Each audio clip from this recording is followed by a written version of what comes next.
حضرت صلی اللہ علیہ وآلہ وسلم کے اہل بیت اور قرابت داروں کے مناقب کا بیان۔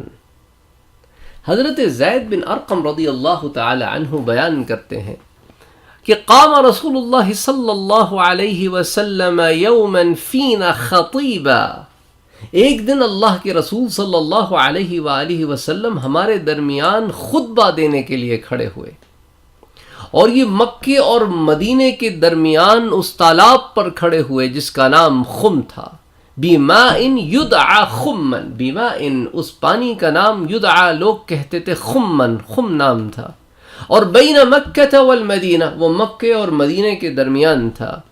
فحمد اللہ واثنى علیہ، انہوں نے اللہ کی حمد و ثنا بیان کی، وعظ وذکر، اس کے بعد ہمیں وعظ کیا، ہمیں نصیحت فرمائی، ثم قال، بعد میں فرمایا، اما بعد، اس کے بعد فرمایا کہ الا ایھا الناس، اے لوگوں، فإنما أنا بشر يوشك أن يأتي رسول ربي فأجيب، تو لوگوں میں تو بس ایک آدمی ہوں، عن قریب میرے رب کا پیغام لانے فرشتہ، یعنی کہ فرشتہ اجل میرے پاس آئے گا اور میں اس کو لبیک کہوں گا، لیکن لوگوں وَأَنَا تَارِكٌ فِيكُمْ ثَقَلَيْنِ، میں تمہارے پاس دو عظیم چیزیں چھوڑے جا رہا ہوں، اولہما کتاب اللہ، ان میں سے ایک تو یہ ہے کہ اللہ کی کتاب چھوڑے جا رہا ہوں،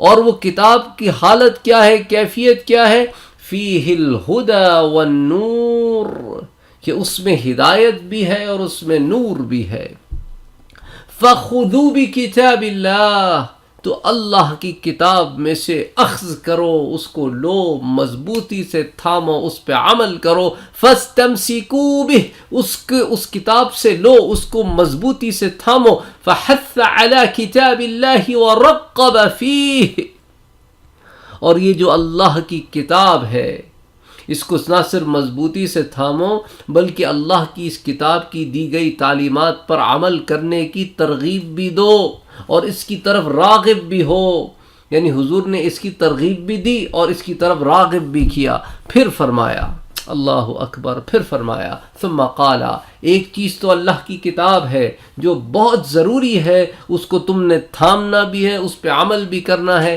اس کی میں تمہیں ترغیب بھی دیتا ہوں، اس کی طرف رغبت بھی دلاتا ہوں۔ ثم قال، اس کے بعد حضور نے فرمایا، دوسری چیز، دوسری اہم چیز، وہ اہل بیتی، میرے گھر والے، میرے اہل بیت، یہ دو ضروری چیزیں، عظیم چیزیں میں اپنے پیچھے چھوڑے جا رہا ہوں۔ کتاب اللہ کے بارے میں تو میں نے تمہیں بتا دیا، اب اہل بیت کے بارے میں بتاتا ہوں۔ اذکرکم اللہ فی اہل بیتی، اذکرکم اللہ فی اہل بیتی، اذکرکم اللہ فی اہل بیتی۔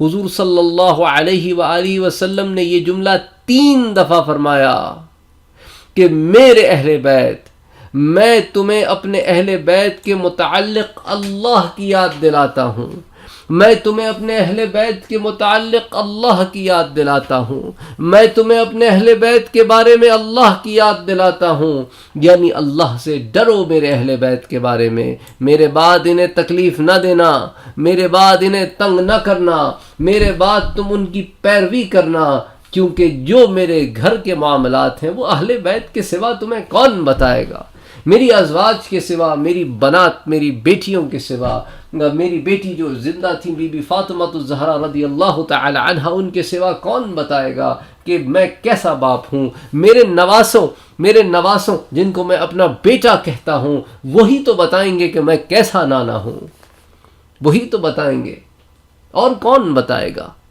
اور میری بڑی بیٹی کی جو بیٹی ہے ماما، وہ بتائے گی کہ میں کیسا نانا ہوں، میرے داماد بتائیں گے کہ میں کیسا سسر تھا، اور میرے سسر بتائیں گے کہ میں کیسا داماد ہوں، میرے چچا بتائیں گے میں کیسا بھتیجا ہوں، میرے کزنز بتائیں گے، پوچھو علی سے، پوچھو ابن عباس سے، پوچھو فضل سے، پوچھو، وہ بتائیں گے تمہیں کہ میں کیسا کزن ہوں، کیسا بھائی ہوں۔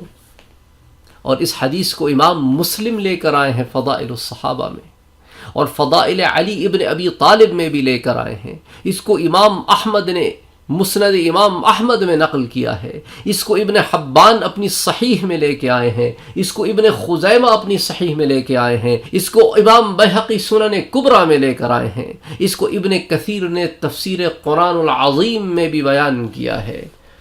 تو یہ کوئی چھوٹی بات نہیں ہے، حضور نے کہا دو عظیم چیزیں چھوڑے جا رہا ہوں۔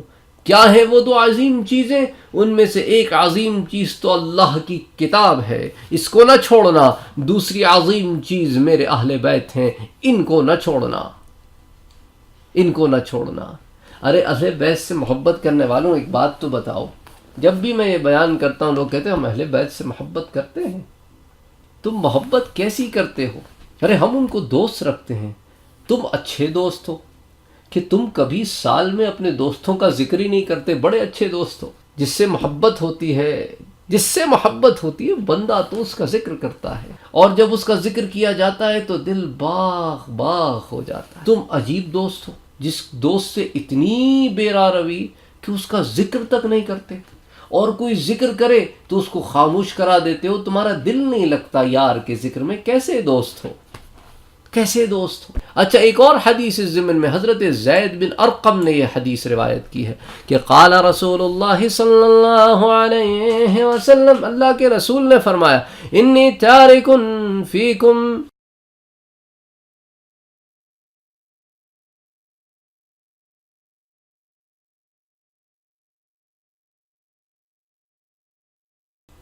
کہ میں تمہارے درمیان چھوڑے جا رہا ہوں۔ کیا چھوڑے جا رہا ہوں تمہارے درمیان؟ ایک ایسی چیز کہ ما ان تمسکتم بہ لن تضلوا بعدی، کہ تم ان میں سے پکڑ لو گے، اگر مضبوطی سے تھامو گے میرے بعد تو ہرگز گمراہ نہ ہوگے۔